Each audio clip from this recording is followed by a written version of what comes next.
I think we all need to start facing reality that if the mainstream media and the Biden administration has their way, masks are never going away.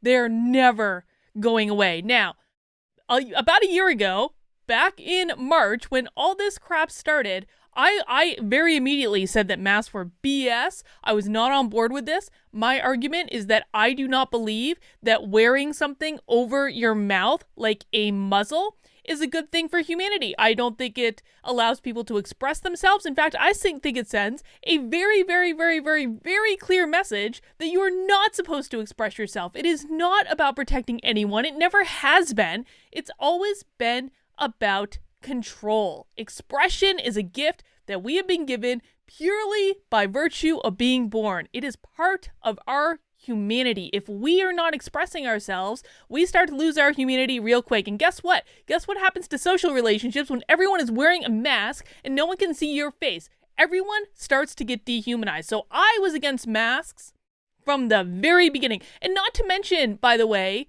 that there are people with legitimate emotional and physical disabilities that have a really hard time wearing one. And I'm one of those people, man. I literally cannot breathe. You put one of those blue masks over me, like one of the generic ones, I can't breathe in it. I've had a heck of a time finding masks that I can actually breathe in. And spoiler alert, most of the time they ain't protecting you from anything because they're a fake mask that I have to wear. I have to get it on the black market on Etsy to have something to wear to pretend to go along with this stupid thing just so I can be able to breathe, because I cannot breathe in masks normally. It does not, for whatever reason, I can't do it.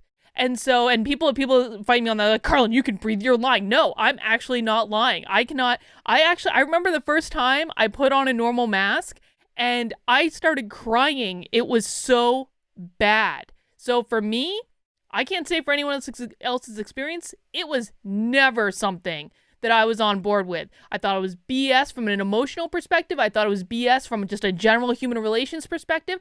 I also think, and anyone who has a brain and has read anything knows, that these things don't protect you from damn near anything. But here we are, almost a year later, there's a vaccine out, and even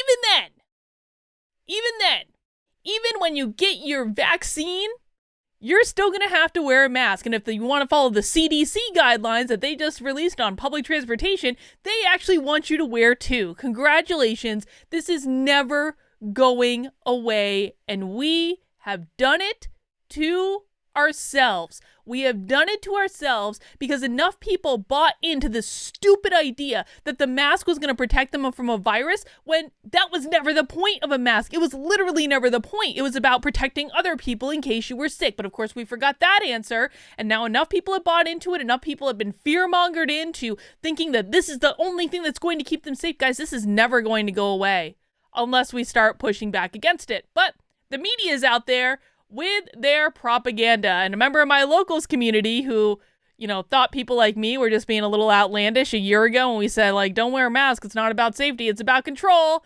Well, guess what, folks? He's changing his tune now. I'll just say that after reading this article from CNN that we're going to go through. I've got my COVID-19 vaccine. Now, what can I safely do? Your question's answered. Let's see what CNN wants you to know about safety and COVID and the pandemic. The day has finally come. You've received your second dose of the COVID-19 vaccine, currently on the Western market, Moderna, Pfizer, blah, blah, blah. Does it mean that you're free to go about life as you did before the pandemic once immunity kicks in? No, it does not. Sorry.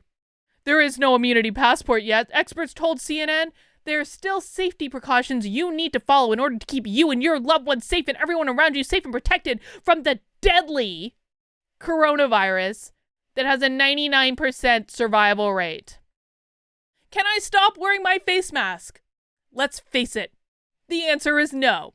No, you can't. No. Try to think of a mask as your new best friend. One that you plan to cherish and appreciate for a good, long time. You guys ready for it? We're going to be wearing masks till the end of time. This is why I don't leave my house anymore. I would be very interested to know what happens to mental health in this country under Joe Biden. I really would be. I would be very interested to take kind of a baseline right now. How many cases of depression are in America now? Let's look at that a year from now and let's watch what happens, because this is going to create severe mental health problems. Mark my words. Number one, it is not 100% protection, as though anyone is ever 100% protected from being sick. Are people crazy? Did we forget that just in life, people get sick from things and there is no 100% protection ever? Well, I guess not. Even the best currently available vaccines only offer 95% protection from immunization. That means there is a 5% chance you can catch the novel coronavirus at any time. 5%? Oh my God! Oh my, it's too much to bear. Think that sounds small? Let's compare the risk of the birth control pill, pills, patches, vaginal rings, shots. 91 to 96% effective. Yet that translates to 9 women becoming pregnant for every 100 women on each form of birth control, according to the FDA. Everyone's different. Some people are going to mount a more robust immune responses to both rounds of the vaccine. Blah, blah, blah. A moving target. Sorry, I'm going to skip through this. There is only so much BS and nonsense that I can take. I cannot read a whole CNN article word for word. We're going to skip around a little bit. Number 3, a moving target. As is typical with viruses, such as the SARS-CoV-2 virus is mutating around the world, creating variants that are proving to be more contagious than those the U.S. is currently battling. Experts are already warning that antibodies from a prior case of COVID-19 won't protect you against reinfection from a variant in South Africa. Okay, by the way, P.S. I learned last night from someone in my Zoom that the UK variant of COVID is being called the Kent variant, or the Kent virus, because it's like Kent, UK. Why is it okay to call that the Kent variant, but it is not okay, according to an executive order from Joe Biden, to call the coronavirus the China virus? I'm just saying. 4, you could be a silent spreader. Remember Typhoid Mary Mallon? She was an Irish immigrant who worked as a cook for New York families and refused to believe she was asymptomatic conduit for typhoid fever because she remained healthy. So we have to create a whole fear strategy around something that happened 100 years ago. This scenario could, notice could, it's not definite. This scenario could apply to COVID-19. We don't yet know whether being fully vaccinated means you are no longer a carrier of the coronavirus. That is, fully immunized people may still be able to spread COVID to others. Oh, goody, goody, goody. How long will immunity last? We have no idea. Let's just sum it up. We have no idea how long immunity will last. That's just great. When can I hang out with friends and family? Well, that depends on everyone else's vaccination status. If friends and family members of your, phone call, there we go. That depends on everyone's vaccination status, experts say. If friends or other members of your family have received both doses of COVID-19, the risk is genuinely reduced, especially if the visit is outdoors. It's probably safe to see others who are also, wait. It's probably safe to see other people who are vaccinated. Oh, okay, so that's safe. How much you want to bet they're going to say wear your mask while you're seeing them? After everyone gets both doses and waits a few weeks, it would be safe if your unvaccinated friends or family members quarantined for 10 days before outdoor get-togethers. You want to have a barbecue? You're just going to have to quarantine for 2 weeks. This is actual insanity. We are almost a full year into shutting down our entire society. And they're still saying, no, we're not out of the woods yet. It's only got a 95% survival rate. 95, oh God, that's low. 99% survival rate, 95% fine after the vaccination, and we still have to shut down our whole society. Are you effing insane? Are you effing, honestly, what is wrong with these people? Can I go eat at an indoor restaurant or go to a concert or a sporting event? Indoor restaurants are likely hotspots for COVID-19. Why do they want to kill the restaurant industry? Honestly, What is the goal behind killing the entire hospitality industry? I don't know. I don't understand this. If you have a theory behind this, please leave a comment, because I can understand why they want to control the population. I understand that one. I can understand why they want to use it as a way to get their universal basic income. I totally get that. Why are they trying to destroy the entire hospitality industry? I don't understand that. So if you guys have a theory about this, please leave a comment below. That's probably because no one is wearing a mask while they eat. Oh my god, if they could develop a mask that we wear when we eat, you know they're going to. Thus spreading their respiratory droplets around as they socialize. Those evil people. They want to kill grandma with their lunch. The other reason, many restaurants do not have HEPA filters or other filtration equipment. So even with a second vaccine, you're still taking a chance that you might be exposed to COVID-19 and become a silent spreader. But won't the typical 6 feet separation between tables do the trick? I think that 6 feet indoors is not enough, says Lindsay, a professional civil and environmental engineer. Okay, so now a civil and environmental engineer has suddenly become an expert for transmission of a virus.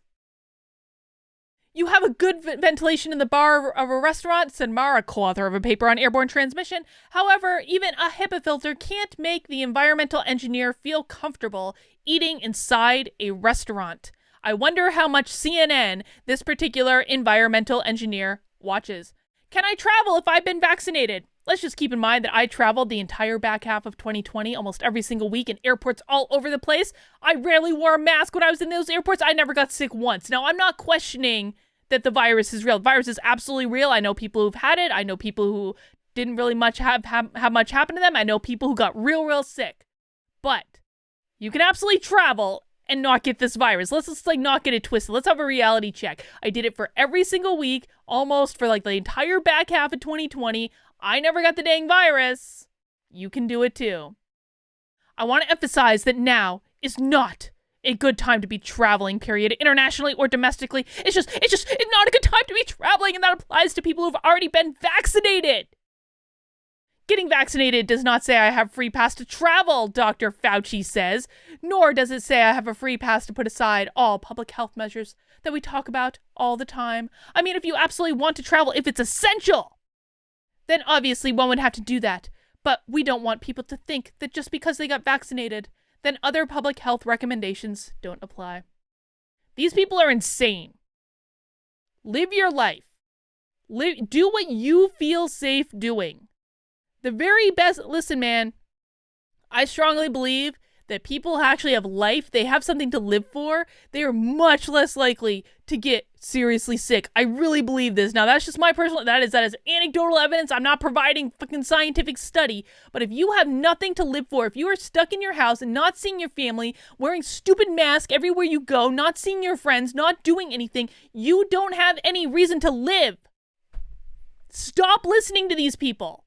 Live your life the way that you feel comfortable. Live your life and do the things that you want to do. We have already given up almost a year. How much more do you want to give up? I refuse to let these people fearmonger me into submission, and I hope you do too. That's all I've got for right now. I'll see you soon.